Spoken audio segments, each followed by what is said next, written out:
projet Hyperion, c'est un projet étudiant mené par 56 élèves de l'Estaca. Et le but du projet, c'est de participer à la Hyperloop Pod Competition organisée par SpaceX et Elon Musk en Californie.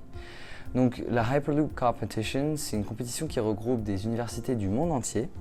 Et le but, c'est de leur faire concourir leur nacelle à travers un tube sous vide et de le faire aller le plus vite possible. Alors, afin d'atteindre nos objectifs, nous avons plusieurs buts. Donc, les premiers que nous avons atteints sont par exemple la modélisation 3D de notre capsule, ainsi que la création de notre banc d'essai qui se nomme Marilyn, afin de pouvoir tester la propulsion et la lévitation électromagnétique. Nous avons en plus de cela effectué de nombreux calculs sur MATLAB et aujourd'hui le prochain objectif ça va être de pouvoir concrétiser nos calculs et nos modèles et donc de construire enfin notre capsule Hyperloop.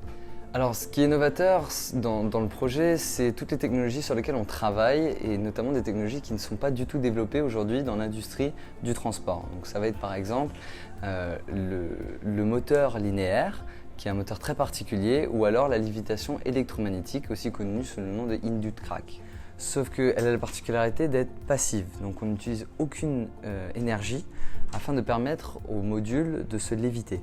Et plus on va vite, mieux on lévite. Le projet Hyperion m'a apporté beaucoup de choses, notamment d'un point de vue management.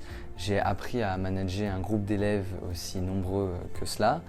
D'un point de vue gestion de projet aussi, apprendre à gérer des jalons, une économie, savoir où le projet doit aller, à quel moment, et puis savoir motiver l'équipe. Et enfin, j'ai pu appliquer ce qu'on apprenait à l'école, notamment d'un point de vue électrique, électromagnétisme, et ça a été très intéressant afin de découvrir les nouvelles technologies aujourd'hui qui se font dans le monde du transport.